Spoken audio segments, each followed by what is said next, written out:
Hello, everyone. Welcome today to episode number 70 of Celebrity Customer Experience Riffs with me, Jill Raff, where we riff on anything and everything employee experience to customer experience. So, why celebrity customer experience? I chose that as the name because we all know how celebrities are treated.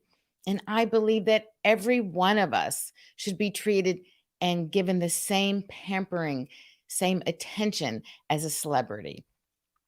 So, I want to invite you today, whether you're watching live or you're watching the replay, to comment, tag, and as you're watching, if you have any questions, just put them in the comments. If you're watching the replay, tag me on that, and I will engage with that and get back to you.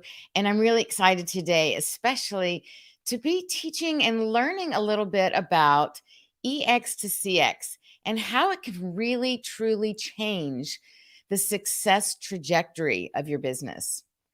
So today will be slightly different from my usual celebrity customer experience, where I have a guest format. But today's celebrity customer experience, Riffs with me, Jill Raff, will be just me riffing on and about and enlightening everyone today on exactly what is EX to CX that I refer to all the time in my title, in the basis of my training, the process that I use, and why. Why is it so very, very important? So I'm really excited to talk about this today because I truly am obsessed with this concept that I know with every cell of my being that EX employee experience will impact customer experience. So let's start at the beginning and define what those acronyms even stand for. So I know many people may not know what EX or CX is, and that is totally okay. So I'm going to change that right now because it applies to every business, every industry, large or small, mom and pop, top 100 Inc. 100. It highlights the importance of diversity within your business to match the diversity of the customers that you are serving, as well as create an environment and a culture to where everyone feels and works with inclusivity. So, EX means employee experience, and CX stands for customer experience. So, what do they have to do with one another? Here's a great example. So, I was in a hurry and I ran into Target for something quick, but I didn't know where it was. As we all know, right? The Targets are huge. So I was so happy when I walked in, I saw an employee standing right near the center with one of those handheld devices where they're able to look up all their inventory in their store. So I was really excited because I was in a hurry and I figured she could just direct me immediately there and it would save me time. I'd get what I needed and I'd get out. Well, I asked her for the item that I was looking for, and she said, "Oh, hold on 1 minute. I'll just look that up for you." "Oh, no problem." So she starts looking at her little handy dandy device that she has, and she's reading and reading, and she says, "Gosh, I'm really sorry. I'm not sure where to find it." And she goes on. I said, "That's okay. Being patient, take your time." Then she says, "I'm new and I'm not really sure how to use this very well." Are you kidding? Like, already now I'm hearing an excuse of how her employers didn't train her, didn't educate her on what she needs to serve the customers. So now I'm kind of caught in this conundrum. I don't want to make her feel bad, just human to human. And secondly, I know she's new at her job. But remember, I'm in a hurry. I just want to get what I need and get out of there.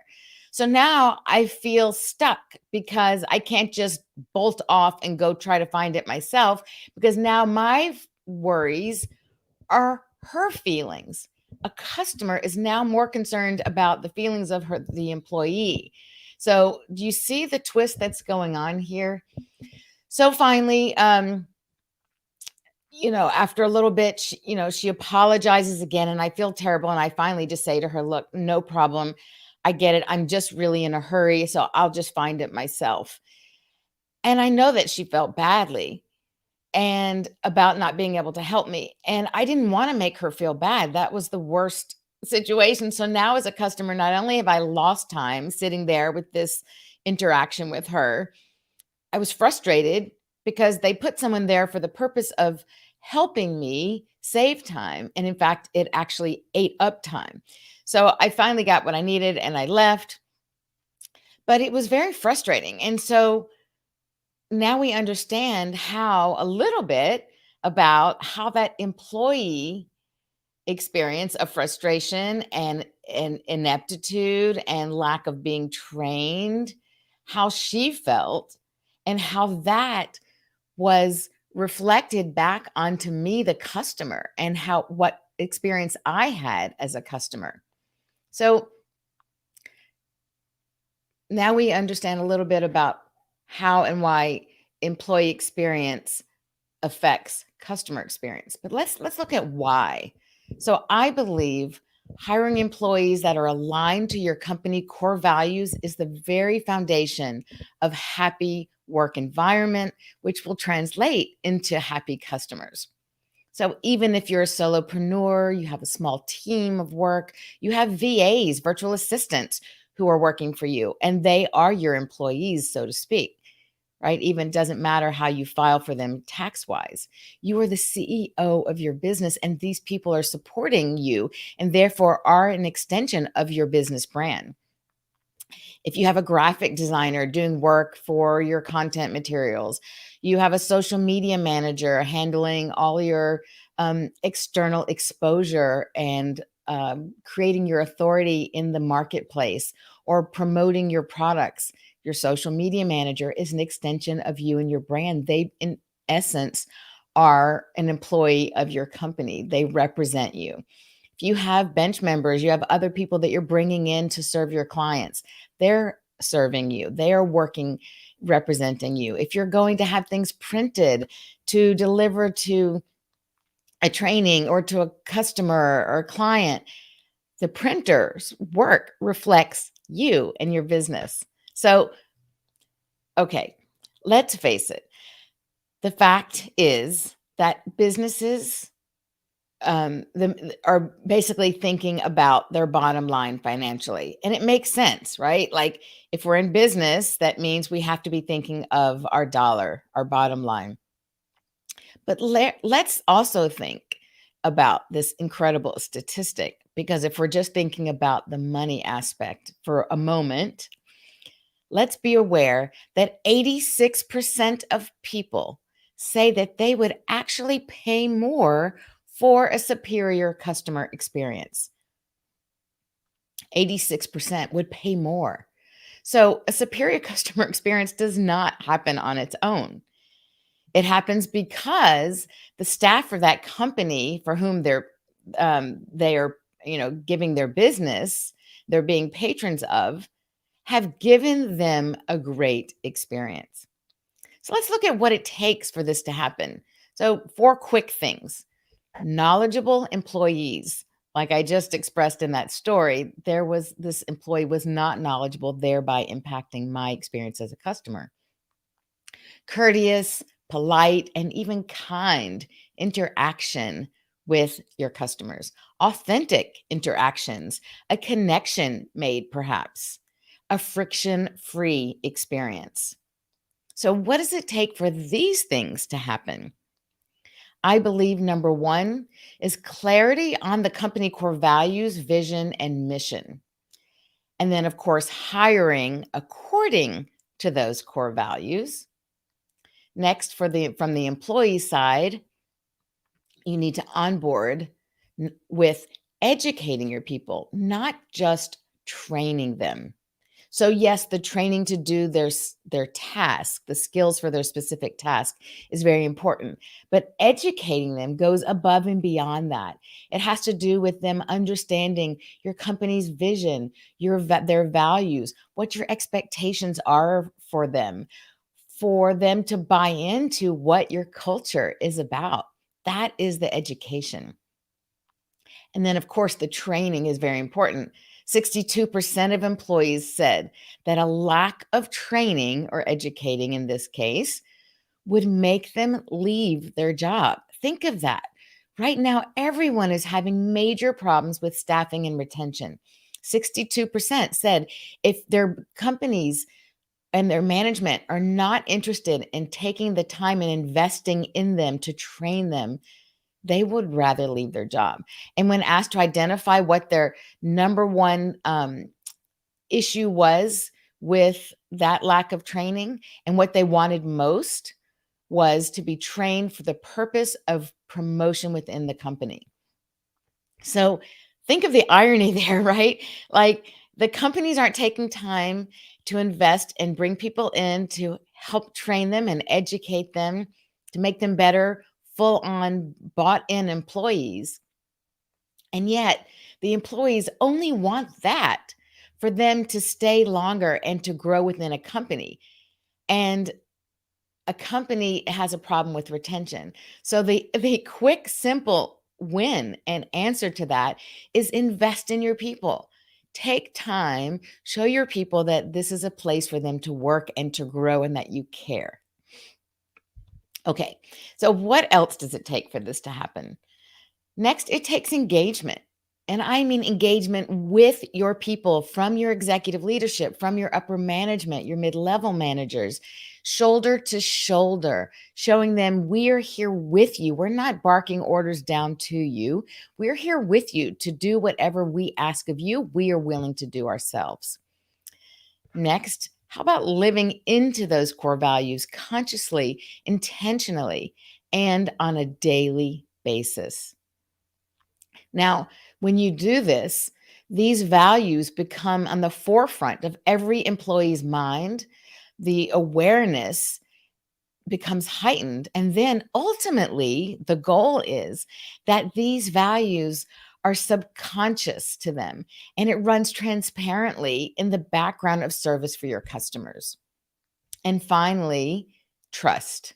You want your employees to know that you trust them, that you are giving them opportunities to take ownership of their responsibilities that you're expecting of them, right? Providing opportunities for them to show that they are capable, that they don't want to be or don't need to be micromanaged, that there's a connection, that there is a growth mindset. So, at the end result of all this, ultimately, you're turning employees into brand ambassadors and customers into raving fans. In short, that's what EX to CX is all about. So, when organizations prioritize and invest in their people, in educating, not just training them, remember, in showing them that they matter and that they're a greater part of the company's success and purpose, that they're not just a replaceable cog in the wheel of a very impersonal system. In engaging with them, showing your support and that you're not above them, talking down to them or at them. Think of how that feels. We all know what that feels like. We've all been spoken to and talked at, right? Versus spoken with, asked our opinions. Um, in trusting them to show them, hey, I know you got us, right? Giving them the chance to say, I got you, and I don't need micromanaging. Let them see that through your actions. Show them that you know you've got us, and that I know, right? As your boss, as your manager, as your leader, I know I don't have to micromanage you because we've educated you, we've believed in you, we've engaged with you, we've invested in you, we've trained you, we've given you all the opportunities now to show that we can trust that you have ownership, that you take this pride. That's ultimately what's so important. And in providing ongoing education, of course, is a big, big part of that. It has to be an investment in their growth, both within your company, but also as a person. Skills that they learn are skills that ultimately they will take forward into their other work, into their life. My guest last week on the show was someone who worked with my dad in the very, very early days of McDonald's, the first 2 years, started in the second year that the restaurant opened in 1962, and he started in 1964. And he says just that.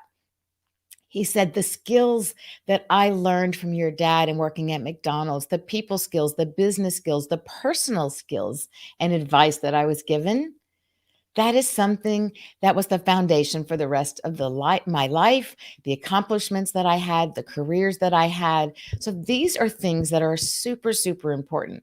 And when these things are done, you will no longer have to worry about finding good, qualified talent. You will no longer have to worry about the revolving door and the great resignation. You will become the employer of choice because let's face it, everyone has a choice. Qualified, good employees with good attitudes and strong work ethics will find you and choose you. Remember, employees, customers, we're talking in the business environment, of course, everyone has a choice. We can choose where we want to eat, where we want to shop, who we want to hire.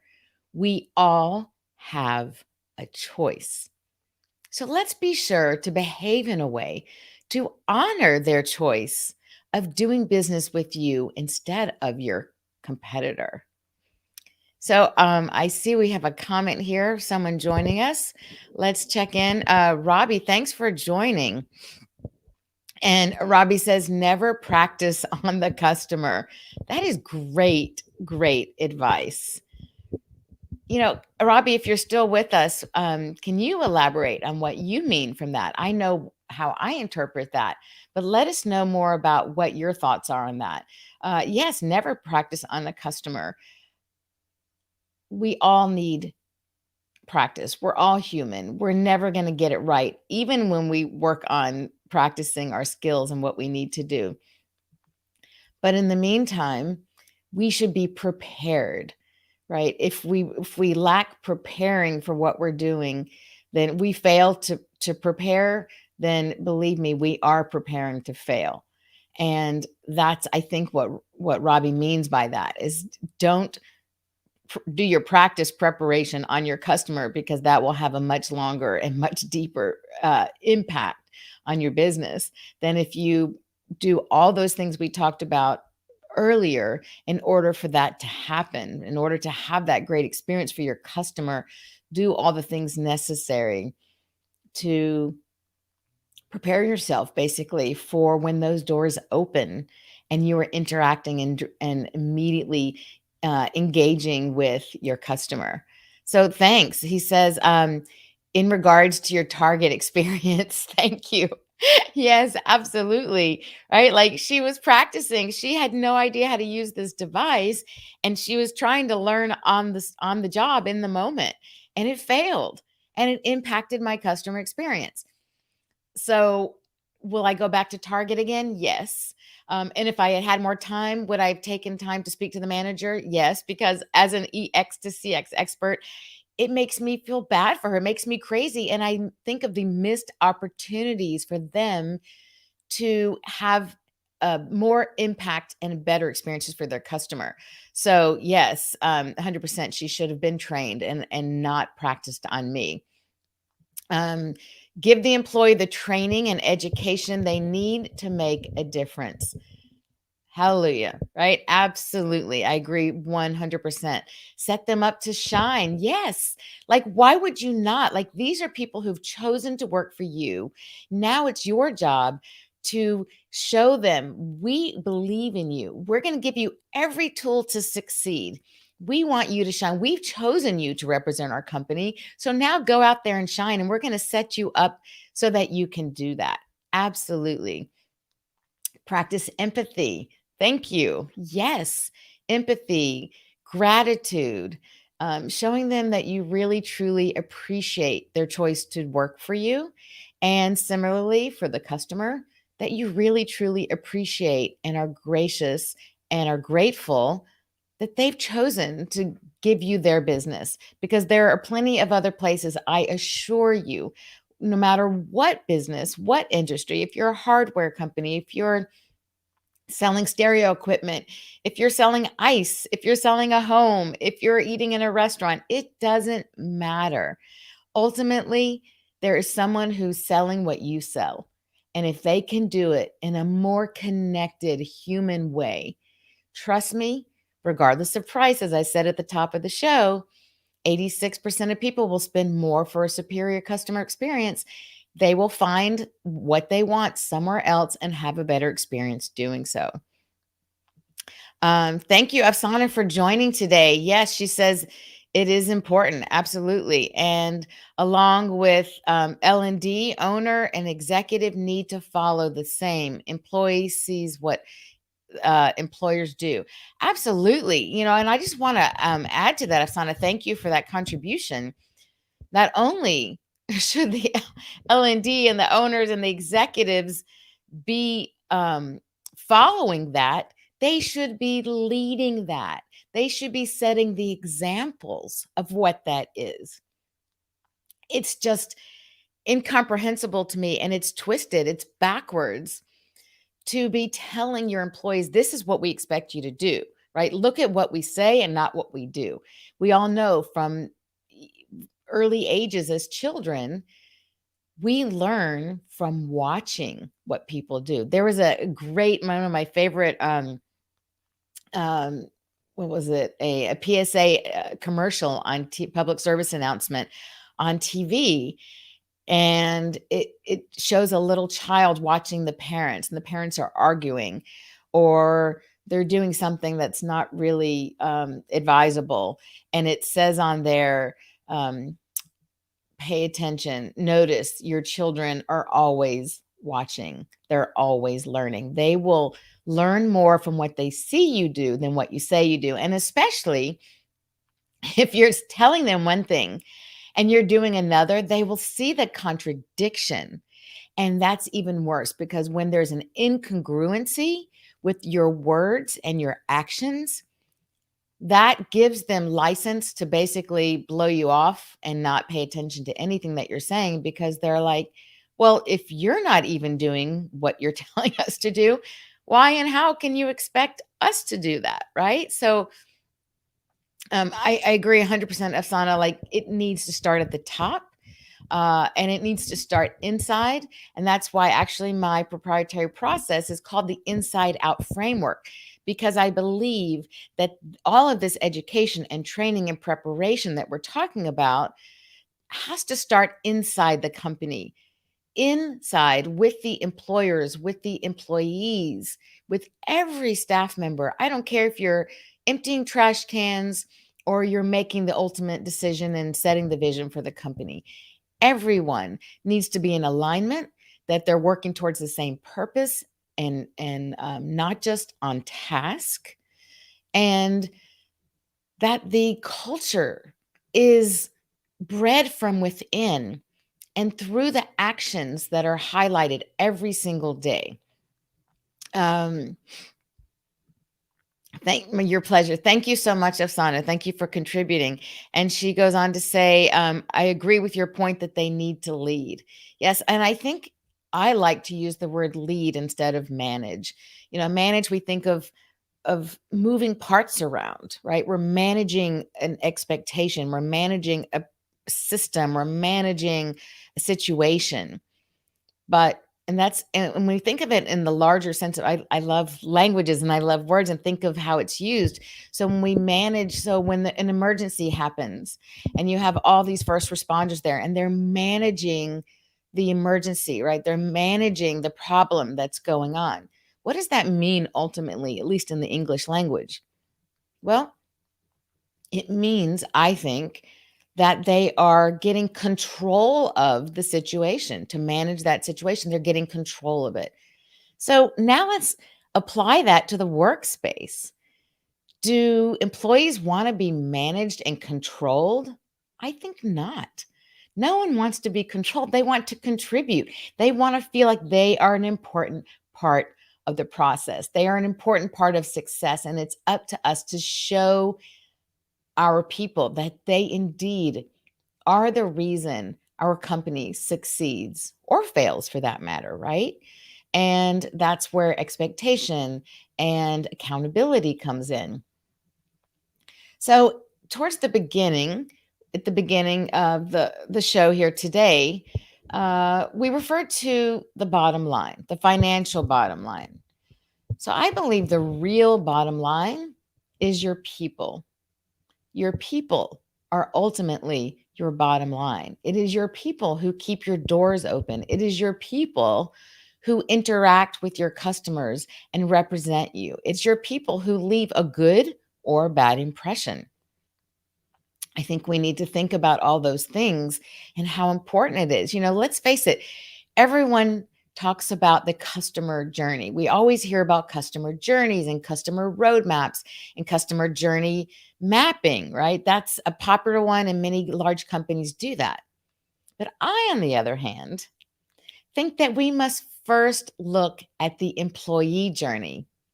And in the work that I do as an EX to CX expert, I focus on the mapping of this employee journey and honing in on really what needs to be done for there to be great EX, employee experience, which will naturally lead to great CX.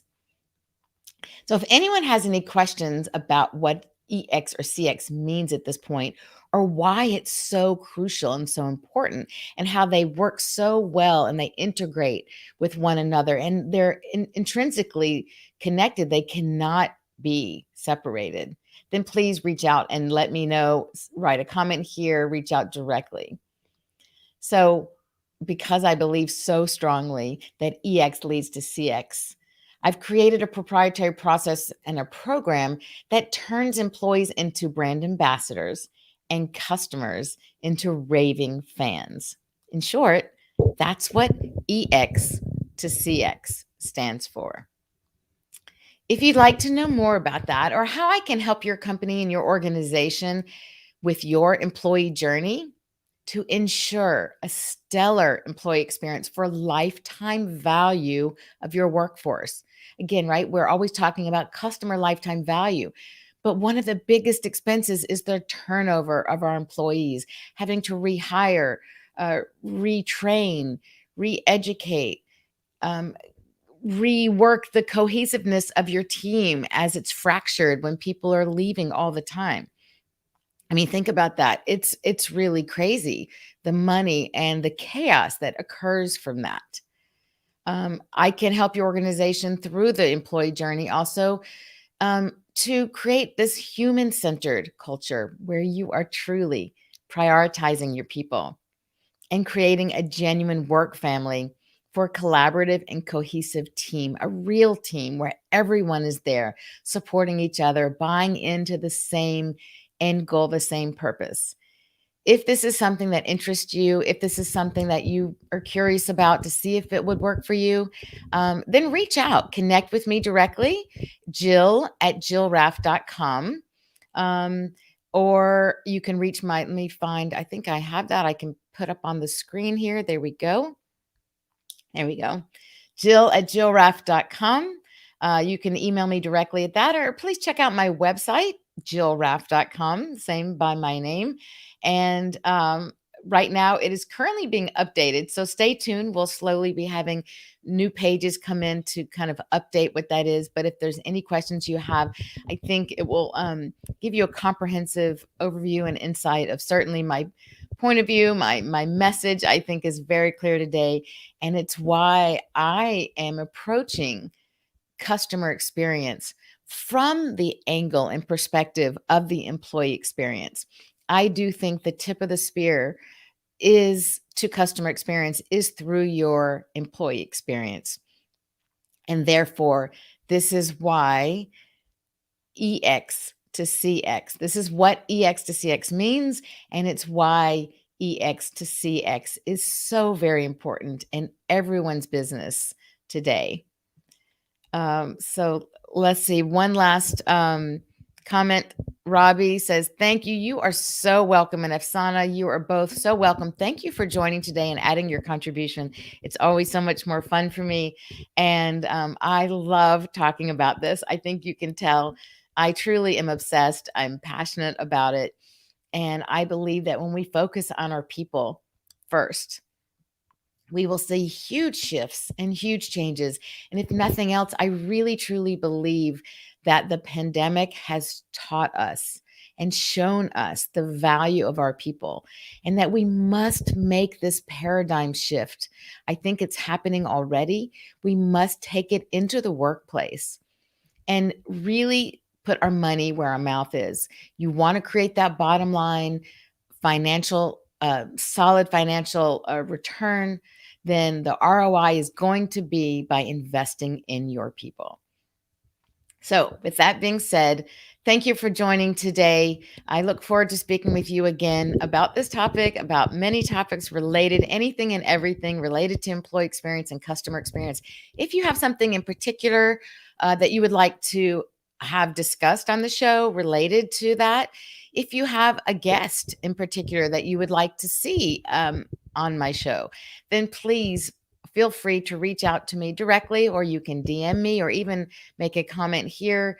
Reach out and let me know. I would reach out to them and be happy to do that. And I'm here to raise awareness, to have these discussions.